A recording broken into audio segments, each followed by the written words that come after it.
I took up a job as a night guard. Where's the exit? Part 4.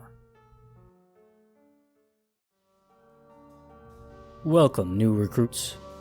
The message on the monitor displayed before disappearing.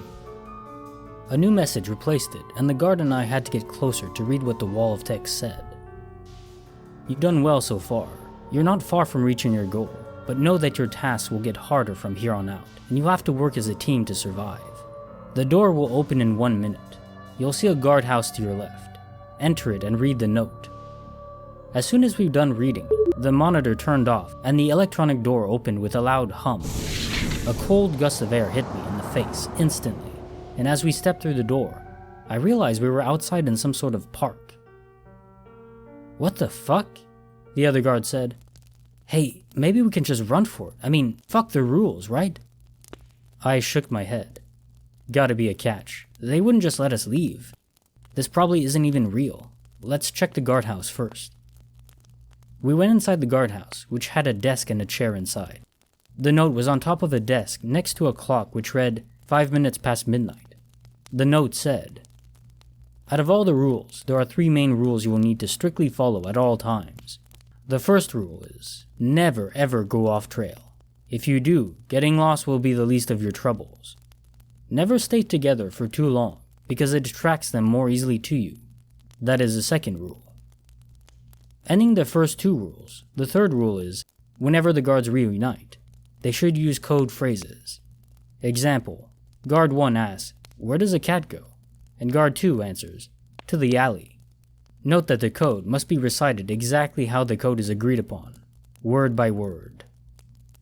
Moving on to the rest of the rules, 1 guard should stay in the guardhouse, while the other patrols around the park. Patrols take about 10 minutes. For the guard patrolling, under no circumstances is a guard allowed to leave the trail when patrolling. See Rule 1. Turn left at the crossroads, and you will come back full circle back at the guardhouse. If you happen to hear the other guard's voice coming from the trees, calling for help, ignore it. You will hear his voice on a loop, usually repeating the same phrase with the same intonation over and over. Pay attention to the sounds of animal life too. If the park suddenly gets quiet, finish your patrol normally, but do not look behind or glance at the trees. During your patrol, every 5 minutes or so, loudly shout a simple word like, hello, into the air. If your voice doesn't echo, run back to the guardhouse immediately. Should you see a hiker in the middle of the trail, keep the flashlight pointed at his face at all times. He will ask you to move it away, stating it's too bright, but don't listen to him. He will also tell you he understands your situation, and will tell you to follow him since he knows a way out. Decline his offer. After this, he should leave. Do not take the light off of him until he steps off the trail. For the guard in the guardhouse. To stay safe, keep the door and window firmly shut at all times, safe for when the patrolling guard comes back. It may get annoyingly hot inside, but do not open anything. You may take off your jacket or shirt to alleviate the discomfort. Do not pay attention to any tapping on the windows. If you hear or see droplets falling on the desk in front of you, slowly stand up and leave the guardhouse. Stay outside for 2 to 3 minutes, and the droplets should be gone when you go back inside. If they are still there, exit again and wait for another 2 to 3 minutes. When the patrolling guard returns, ask him the code question while avoiding eye contact. If he doesn't respond or responds incorrectly, exit the guardhouse while avoiding eye contact and then return inside. The fake guard will be gone. If you survive until 1 a.m., both guards should proceed together to the end of the trail and turn right at the crossroads. Do not do this before 1 a.m. At this point, the forest life will be completely quiet, and the only sounds surrounding you will be occasional hurried footsteps coming off the trail. They can only approach you in the dark, so do your best to train your flashlights on them, even if you can't see them clearly. Guards should divide to cover both sides with light. End your task by reaching the end of the trail with a gate. That is your exit point. Make sure to take this note with you. You will need it. Damn it, the other guard said, and we sat in silence for a moment. I scratched my cheek and said, Alright, I'll take the first patrol. What should be our code?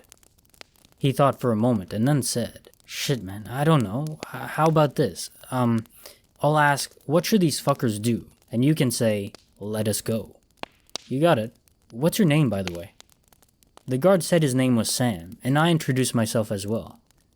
I left for the patrol with the flashlight and stuck strictly to the trail. Nothing major happened, no sounds off the trail, etc. But I did run into the hiker mentioned in the note. He seemed friendly and all, but I followed the rules and kept the beam pointed at his face, declining everything he asked. Eventually he left and I finished my patrol and returned to the guardhouse. After we confirmed the codes, Sam left for his own patrol. I followed the set of rules until he came back, confirming the code with him. By the time I finished my third patrol, it was 1:03 a.m. and it was time to go. We quietly walked the trail, focusing on our footsteps and the deafening silence around us. And then the footsteps off the trail started. It sounded like someone was frantically running from one tree to another, stopping for a few seconds in between. This reoccurred over and over as Sam and I did our best to focus our beams on the source of the sound. But no matter how quick our reactions were, we never seemed to be able to catch whoever ran there. I caught a glimpse of a nude, emaciated man or woman here and there, but they always seemed to be just out of reach, either hiding behind a tree the moment I shone my light, or disappearing into the dark altogether. Finally, Sam and I reached the end of the trail and entered a fenced area with a gate on the other side. There was a pedestal in the middle and an object on top of it. When we approached it, it became clear it was a gun, with a note under it. Sam took the note and read it aloud. Read the first letter of each paragraph of the previous note. We both looked at the note and read the letters silently together.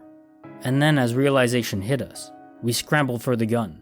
After a moment of wrestling, the gun was in my hand and I held it, pointed at Sam. "Don't do this, man. I have a wife and a daughter, please," he begged.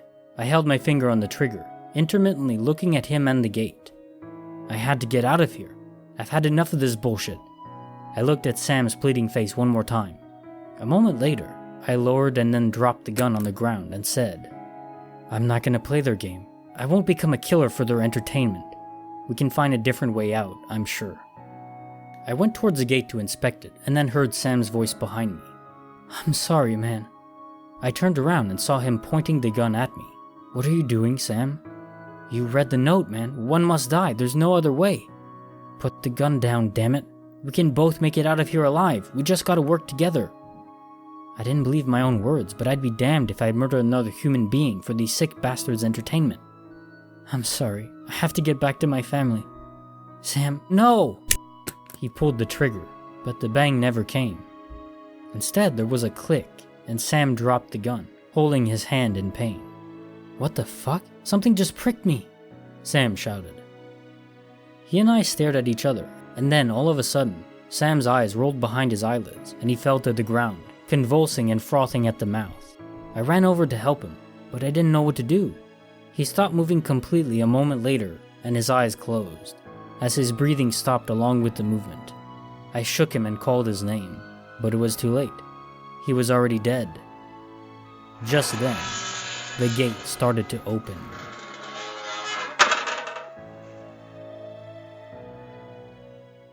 This is Kinetic Symphony. If you've enjoyed this narrated story, please subscribe and like the video to help me grow. Thank you.